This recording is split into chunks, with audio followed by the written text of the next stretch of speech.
Related कुछ question कर रहे हैं जो प्रीवियस ईयर एग्जाम में पूछे हुए थे, उसको आप देखोगे जो हम लोग बनाए उसी से रिलेटेड आपका क्वेश्चन बन जाएगा। देखो आपको आइसोमरिज में अभी तक हम लोग बता दिए थे, स्ट्रक्चरल आइसोमर्स बताए थे और ज्योमेट्रिकल आइसोमर बताए थे। स्ट्रक्चरल आइसोमर का 4 टाइप था, लिंकेज था, हाइड्रेट था, कोऑर्डिनेशन था और आयनाइजेशन था। पूछ रहा है इसमें type of isomerism which exist between इतना एंड इतना, ये दोनों के बीच में कौन सा आइसोमर्स एग्जिस्ट करेगा, ये आपसे बात कर रहा है कि ये दोनों एक दूसरे का कैसा आइसोमर्स। तो आप ये समझो कि एक अलग आइसोमर्स होने के लिए दो स्ट्रक्चर होना चाहिए, एक स्ट्रक्चर ये दूसरा स्ट्रक्चर ये। पूछना है ये कौन सा आइसोमर्स शो करेगा, तो आप देख लो कि यहाँ पे ये जो लिगेंड है ना, ये एम्बिडेंट लिगेंड का काम कर रहा है। यहाँ पे डोनेटिंग एटम सल्फर है और इसमें डोनेटिंग एटम नाइट्रोजन है। तो जब एम्बिडेंट लिगेंड होता है तो उस आइसोमर्स को हम बोल देते हैं लिंकेज आइसोमर्स। लिंकेज आइसोमर होने के लिए आपको बताया गया था कि एम्बिडेंट लिगेंड होना बहुत जरूरी होता है, और यहाँ पे एम्बिडेंट लिगेंड है, इसलिए लिंकेज आइसोमर्स की कैटेगरी में चला जाएगा। उसके बाद बोल रहा है कॉम्प्लेक्स आयंस इतना, ये 2012 में पूछा है, will be geometrical isomer, means इसका कितना ज्योमेट्रिकल आइसोमर होगा, इस कॉम्प्लेक्स का कितना ज्योमेट्रिकल आइसोमर होगा। तो आपको याद करो कि ज्योमेट्रिकल आइसोमर होने के लिए दो चीज बताए थे, एक कॉम्प्लेक्स को होना चाहिए था स्क्वायर प्लेनर, दूसरा बताया था ऑक्टाहेड्रल। दो कॉम्प्लेक्स होता था, एक बताए थे आपको फिर से सुन लो, स्क्वायर प्लेनर और दूसरा बताए थे ऑक्टाहेड्रल। और स्क्वायर प्लेनर का ये केस हमको दिख रहा है, क्योंकि यहाँ भी कोऑर्डिनेशन नंबर 1, यहाँ भी 1, यहाँ भी 1, यहाँ भी 1, मींस कोऑर्डिनेशन नंबर का वैल्यू 4 है और पीटी पे +2 चार्ज आएगा, पीटी पे +2 चार्ज जाएगा। तो पीटी पे +2 चार्ज ज्यादा तो इसका हाइब्रिडाइजेशन होता है DsP2। और इस कंडीशन में आपको एक स्पेशल टाइप दिए थे MABCD, माने ये 4 डिफरेंट लिगेंड है। इसको हम बोल देंगे कि यहाँ पे इसका कोऑर्डिनेशन नंबर का वैल्यू 4 है और ये 3 ज्योमेट्रिकल आइसोमर शो करेगा। अब यहाँ पे देखते हैं which one of the following complex ion will give geometrical isomer. अच्छा, इसमें बोला जा रहा है कि कौन जो है कॉम्प्लेक्स वो ज्योमेट्रिकल आइसोमर को शो करेगा। तो ज्योमेट्रिकल आइसोमर शो करने के लिए क्या कंडीशन था, आप बताओ हमको। कोऑर्डिनेशन नंबर का वैल्यू या तो 4 होना चाहिए, 4 होगा तो DsP2 होना चाहिए, या कोऑर्डिनेशन नंबर का वैल्यू क्या होना चाहिए, 6 होना चाहिए। तो अब देख लीजिए यहाँ पे कोऑर्डिनेशन नंबर का वैल्यू 6 है, तो क्या ये ज्योमेट्रिकल देगा, तो हम बोलेंगे नहीं देगा। क्यों? क्योंकि यहाँ पे हम ये बोलेंगे कि यहाँ पे A5 भी है, जब A5 हो जाएगा तो यहाँ 6 ट्रांस का फॉर्मेशन नहीं हो पाएगा और ये ज्योमेट्रिकल आइसोमर नहीं दे सकता, यानी ये आंसर नहीं हो सकता। इसमें हम लोग बात करते हैं, देखो इसमें अगर हम बात करेंगे तो 2 और 2 दूना 4 और 2 6, कोऑर्डिनेशन नंबर का वैल्यू 6 है, दे सकता है, हाँ दे सकता है और ये कैटेगरी में चला जाएगा, ये देगा। आपका आंसर पता हो गया, ये कोऑर्डिनेशन नंबर का वैल्यू 6 है और यहाँ 6 ट्रांस का फॉर्मेशन हो सकता है, यानी ज्योमेट्रिकल आइसोमर देगा। ये क्यों नहीं होगा, क्योंकि यहाँ कोऑर्डिनेशन नंबर का वैल्यू 4 और 4 8 हो जाएगा जी। कोऑर्डिनेशन नंबर का वैल्यू 8 होता है, ये केस में नहीं है आपका, इसलिए आंसर ये नहीं होगा। और यहाँ पे कोऑर्डिनेशन नंबर का वैल्यू 6 है, ईएन बोलते हैं इथेन 1,2 डाइएमाइन। ईएन का स्ट्रक्चर ऐसा होता है CH2 CH2 और NH2 और NH2 ऐसा होता है। यहाँ पे देख लो सब जगह नाइट्रोजन ही आ जाएगा, कि CO के केस में 6 जगह नाइट्रोजन आ जाएगा। इसका मतलब ये हम बोलेंगे कि ज्योमेट्रिकल आइसोमर नहीं दे सकता है, क्योंकि 6 ट्रांस का फॉर्मेशन होना चाहिए और 6 ट्रांस यहाँ नहीं बनेगा, यानी ज्योमेट्रिकल आइसोमर नहीं होगा, यानी आपका आंसर बिल्कुल बी आंसर सही हो जाएगा। क्लियर? तो इस तरीका से आपका क्वेश्चन आइसोमर से रिलेटेड पूछ रहा है। हाँ, और अभी हम लोग क्वेश्चन देखेंगे, पहले इसके बाद हम लोग देख लेते हैं ऑप्टिकल आइसोमर। जब ऑप्टिकल हम लोग पढ़ लेंगे तो आइसोमरिज्म का एक कंप्लीट स्टडी हम लोग पढ़ लेंगे कि आइसोमर से कैसा कैसा क्वेश्चन आपका आ सकता है। क्लियर? स्टेरियो आइसोमर्स में आज हम लोग बात करते हैं ऑप्टिकल आइसोमर। ऑप्टिकल आइसोमर किसको बोलते हैं? तो देखो ऑप्टिकल आइसोमर होने के लिए एक दूसरे का non super imposable mirror image होना चाहिए। एक दूसरे का नॉन सुपर इम्पोजिबल क्या होता है, एक दूसरे का non super imposable mirror image होगा तब वो ऑप्टिकल आइसोमर दे सकता है। जैसे अगर हम ये बात करें तो ये एक दूसरे का, अगर मिरर इमेज का हम बात करते हैं तो ये एक दूसरे का non super imposable mirror image है ना, एक दूसरे का non super imposable mirror image का हम बात करते हैं। तो कुछ स्ट्रक्चर हम लोग दे रहे हैं, उसके बेसिस पे अल्फाबेटिकल ऑर्डर का ही आप देख लो। अगर इसका मिरर इमेज लेते हैं इस तरीका से आ जाएगा और इसको हम बोलेंगे ये non super imposable mirror image है।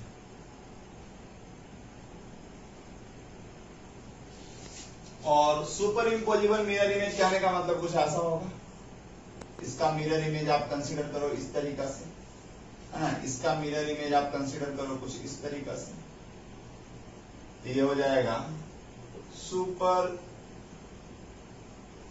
Imposable mirror image.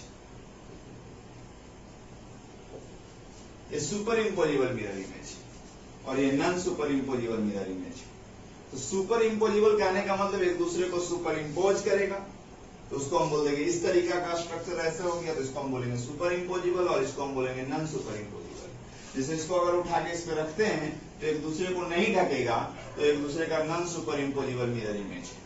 ये अल्फाबेटिकल ऑर्डर से हम समझा रहे हैं, अल्फाबेटिकल लेटर को हम इस तरीका से करके देख रहे हैं कि सुपर इम्पोजिबल और नॉन सुपर इम्पोजिबल में आप अंतर को समझ सकते। सुपर इम्पोज मींस एक दूसरे को कंप्लीटली ढक लेना और नॉन सुपर इम्पोजिबल का मतलब एक दूसरे को कंप्लीटली नहीं ढकेगा, उसको हम बोलते हैं non super imposable mirror image. और ये इसको हम बोल सकते हैं कि एक दूसरे का इनैंसियोमर है। अगर इस तरीका का बात आएगा तो इसको हम बोल देते हैं एक दूसरे का क्या है, इनैंसियोमर। इनैंसियोमर एक दूसरे का non super imposable mirror image होता है और वो ऑप्टिकली एक्टिव होता है। जैसे ऑर्गेनिक में आपको बताए थे इनैंसियोमर होने के लिए कायरल कार्बन होना चाहिए, और कायरल कार्बन होने के लिए आपको पता था कि कार्बन से चारों ग्रुप अलग अलग होना चाहिए। अगर ऐसा रहेगा तो इस कार्बन को हम बोल देंगे कायरल कार्बन। अगर कायरल कार्बन एक है तो वो ऑप्टिकली एक्टिव होगा और एक दूसरे का सुपर इम्पोजिबल मिरर इमेज होगा। तो इस तरीका से हम लोग इसका स्ट्रक्चर को डेवलप करेंगे और इसको हम बोल देंगे एक दूसरे का non super imposable mirror image है और एक दूसरे का क्या हो जाएगा, इनैंसियोमर हो जाएगा। इसको हम बोलेंगे एक दूसरे का क्या हो जाएगा, इनैंसियोमर हो जाएगा, इनैंसियोमर पेयर्स हो जाएगा। आपको पढ़ना है कॉम्प्लेक्स कंपाउंड में बात उतना ही है। अगर ऑप्टिकल आइसोमर को हम लोग डिफाइन करने को बोलेंगे तो बोलेंगे isomers which are not superimpose each other known as enantiomer and this phenomenon is known as optical isomers. Optical isomer में ऑप्टिकली एक्टिव फॉर्म होता है, एक ऑप्टिकली इनएक्टिव फॉर्म होता है। ऑप्टिकली एक्टिव किसको बोलते हैं, जो प्लेन पोलराइज लाइट को रोटेट करा देता है। प्लेन पोलराइज लाइट किसको बोलते हैं, पीपीएल, प्लेन पोलराइज लाइट किसको बोलते हैं, वैसा लाइट जो एक ही प्लेन में मूव करे उस लाइट को हम बोलते हैं प्लेन पोलराइज लाइट। वैसा लाइट जो एक ही प्लेन में मूव करे, प्लेन किसको बोलते हैं, इसको हम बोलेंगे ये प्लेन है आपका। जैसे ये लाइट जो है वो हर डायरेक्शन में जा रहा है, तो हर डायरेक्शन में जा रहा है तो इसको हम बोलेंगे ऑर्डिनरी लाइट। लेकिन अगर प्लेन पोलराइज लाइट का हम बात करते हैं तो वैसा लाइट जो एक ही प्लेन में मूव करेगा, या तो एक्स वाई प्लेन में या वाई जेड प्लेन में या एक्स जेड प्लेन में, कहीं भी मूव करे उस लाइट को हम बोलते हैं प्लेन पोलराइज लाइट। और ऑप्टिकल आइसोमर होने के लिए, ऑप्टिकली एक्टिव होने के लिए जो प्लेन पोलराइज लाइट को किधर की ओर रोटेट करा दे, तो राइट की ओर रोटेट करा सकता है या लेफ्ट की ओर रोटेट करा सकता है। तो ऑप्टिकली एक्टिव फॉर्म दो तरीका का होता है बाबू। ऑप्टिकली एक्टिव जो होता है वो दो फॉर्म में होता है, एक को बोलते हैं डेक्स्ट्रो रोटेटरी और दूसरे को हम बोलते हैं लिवो रोटेटरी।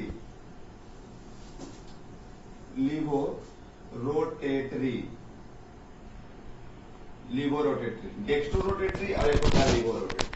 जो राइट की ओर रोटेट करा देगा, राइट मीन्स क्या, जो क्लॉक वाइज डायरेक्शन में रोटेट कराएगा उसको हम बोल देंगे डेक्स्ट्रो रोटेटरी है, और जो लेफ्ट की ओर रोटेट कराएगा या एंटी क्लॉकवाइज डायरेक्शन में रोटेट कराएगा उसको हम बोल देते हैं लीवो रोटेटरी। तो ऑप्टिकली एक्टिव फॉर्म पता हो गया कि दो फॉर्म में होता है, एक को बोलते हैं डेक्स्ट्रो रोटेटरी, दूसरे को बोलते हैं लीवो रोटेटरी। वो लेफ्ट की ओर रोटेट कराएगा, दूसरा राइट की ओर रोटेट कराएगा। ऑप्टिकली इनएक्टिव किसको बोलते हैं, जो प्लेन पोलराइज लाइट को रोटेट नहीं कराता उसको बोल देते हैं ऑप्टिकली इनएक्टिव कंपाउंड। नाउ आज आपको हम बताते हैं, यहाँ पे अब देखो मेन मुद्दा पे हम लोग आते हैं जहां से क्वेश्चन आपका पकड़ाएगा कॉम्प्लेक्स कंपाउंड। तो क्वेश्चन पकड़ाने के लिए आपको पता होना चाहिए condition of optical isomer, condition for optical isomer. Optical isomer के लिए क्या कंडीशन है, तो आपको तीन कंडीशन हम लिख देते हैं। क्या क्या कंडीशन है बाबू? तो पहला कंडीशन है कि ऑक्टाहेड्रल कॉम्प्लेक्स होना चाहिए। Octahedral complex having at least one chelating ligand, having at least one chelating ligand, one chelating ligand और without plane of symmetry, without plane of symmetry. अगर ये तीनों कंडीशन को फुलफिल करेगा तभी ऑप्टिकल आइसोमर्स दे सकता है। फिर से सुनिए, octahedral complex means coordination number का वैल्यू 6 होना चाहिए। अगर कोऑर्डिनेशन नंबर का वैल्यू 4 है तो वो ऑप्टिकल आइसोमर कभी नहीं दे सकता है। और उसके पास कम से कम एक चैलेटिंग लिगेंड होना चाहिए। चैलेटिंग लिगेंड आप समझते हो, जिसके पास इलेक्ट्रॉन देते हुए रिंग का फॉर्मेशन करेगा, और विदाउट प्लेन ऑफ सिमेट्री, जहां पे प्लेन ऑफ सिमेट्री नहीं होगा, ये तीनों कंडीशन फुलफिल रहेगा तभी वो ऑप्टिकल आइसोमर दे सकता है। तो कौन कौन टाइप दे सकता है आप यहां पे लिख लो।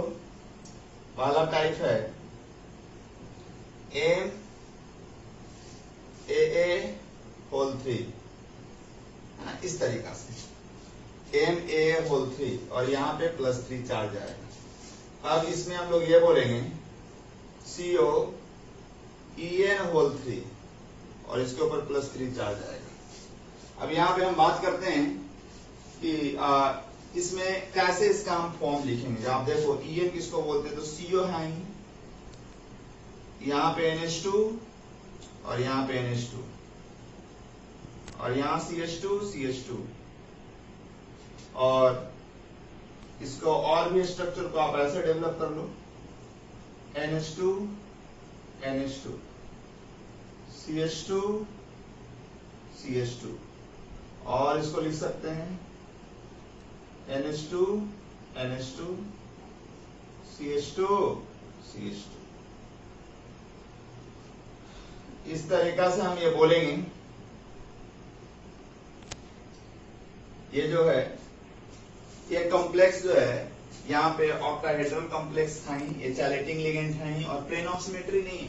इसको कट करिएगा तो इधर और इधर सेम नहीं है, प्लेन ऑफ सिमेट्री नहीं होगा और ये ऑप्टिकल आइसोमर शो कर सकता है। इसका एक मिरर इमेज आप डेवलप कर लीजिए।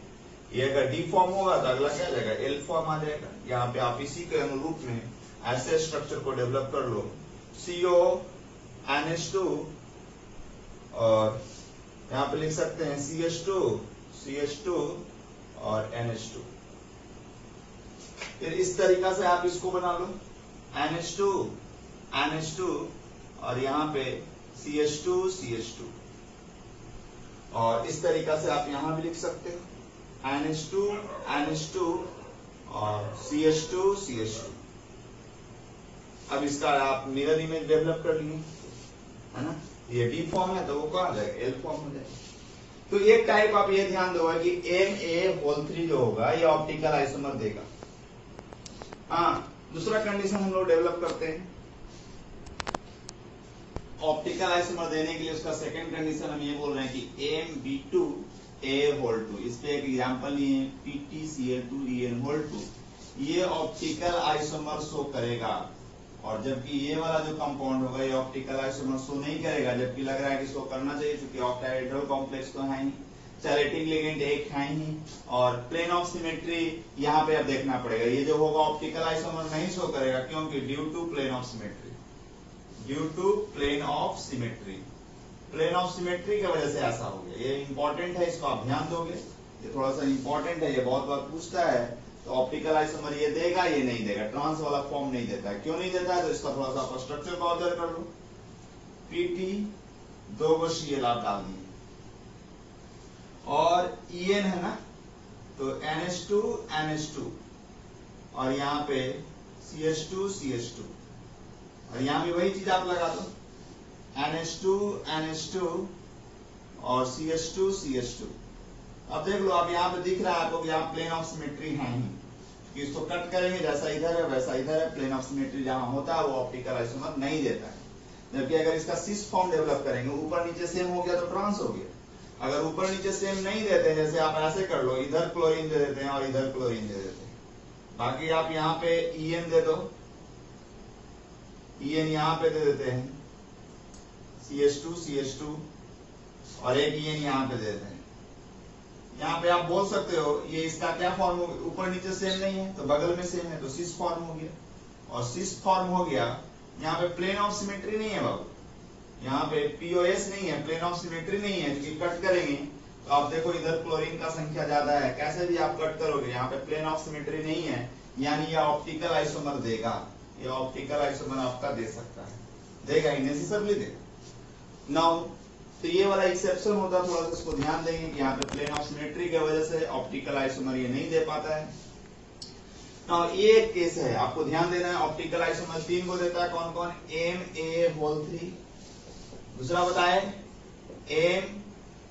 Ma2 और चाहे MB2A2, और एक बता रहे हैं MAB4, ये वाला कॉम्प्लेक्स, जैसे इसका एग्जांपल ए कहने का मतलब डोनेटिंग एटम सेम होगा, इसका सिस और ट्रांसफॉर्म लिख देते हैं, देखो CO पहले ट्रांसफॉर्म में लिख देते हैं, तो ट्रांसफॉर्म लिखेंगे तो इस तरीका से आ जाएगा NH2 और यहाँ पे CH2 ये इसका कौन सा फॉर्म है, ये इसका ट्रांसफॉर्म है, जो कि ऊपर नीचे सेम है, और यहाँ पे आप इसको कट करोगे, प्लेन ऑफ सिमेट्री नहीं है, यानी ये ऑप्टिकल आइसोमर देगा, ये ऑप्टिकल आइसोमर देगा। और इसका अगर सिस फॉर्म बनाते हैं तो CO ऊपर नीचे सेम नहीं कर दे तो बगल में कर दीजिए सेम, और यहाँ NH2 और यहाँ भी क्या कर देंगे NH2, और यहाँ पे क्लोरीन और यहाँ भी क्लोरीन, इस तरीका से। और यहाँ पे ये EN वाला कॉम्प्लेक्स है, ऐसे हम कर देते हैं, दो CH2 दो बार होता है। यहाँ पे भी देख लीजिए प्लेन ऑफ सिमेट्री नहीं है, यानी ये भी आपको ऑप्टिकल फॉर्म देगा, ऑप्टिकल आइसोमर देगा। तो आपको ये समझ में आ गया कि सिर्फ ये जगह जो होता है PtCl2En2, आपका ज्योमेट्रिकल आइसोमर नहीं देगा, ऑप्टिकल नहीं देगा, ज्योमेट्रिकल तो देगा, ऑप्टिकल नहीं देगा। क्यों नहीं देगा, क्योंकि ये ट्रांसफॉर्म है। हाँ, और अगर हम ये बात कर लेते हैं कि CO NH3 4Cl2, इसके बारे में पूछते हैं कि ऑप्टिकल देगा या नहीं देगा, तो आप आंसर करोगे कि नहीं देगा। क्यों, क्योंकि यहाँ चैलेटिंग लिगेंड नहीं है, ऑक्टाहेड्रल कॉम्प्लेक्स तो है लेकिन यहाँ चैलेटिंग लिगेंड नहीं है, इसलिए ऑप्टिकल आइसोमर नहीं देगा। मींस ऑप्टिकल आइसोमर होने के लिए नेसेसरी कंडीशन आपको 3 को बोले थे। पहला कंडीशन ये था कि ऑक्टाहेड्रल होना चाहिए था, दूसरा ये था कि चैलेटिंग लिगेंड भी होना चाहिए था, और तीसरा ये बोले थे कि प्लेन ऑफ सिमेट्री नहीं होना चाहिए। अगर इस कॉम्प्लेक्स का हम बात करते हैं, ये देगा कि नहीं देगा, तो इसको भी बोलेंगे कि नहीं देगा, ऑप्टिकल नहीं देगा। क्यों नहीं देगा, क्योंकि यहाँ पे कोऑर्डिनेशन नंबर 2 और 2 4 ही है। हम बोले थे कोऑर्डिनेशन नंबर 6 होना चाहिए तभी दे पाएगा, तो 4 है, चूंकि EN 2 देता है और 2 यहाँ पे क्लोरीन देगा तो टोटल 4 ही हुआ, कोऑर्डिनेशन नंबर 6 होना चाहिए था, इसलिए ये नहीं देगा। यहाँ पे बोलेंगे कि चैलेटिंग लिगेंड तो है लेकिन कोऑर्डिनेशन नंबर का वैल्यू 6 नहीं है, इसलिए ये वाला कॉम्प्लेक्स जो है ऑप्टिकल आइसोमर नहीं दे पाएगा। क्लियर, तो आपको ये थोड़ा सा बात को ऑब्जर्व करेंगे तो आपका ऑप्टिकल आइसोमर से क्वेश्चन छूट नहीं रहा है, अगर इतना आप ध्यान देते हैं तब। क्लियर।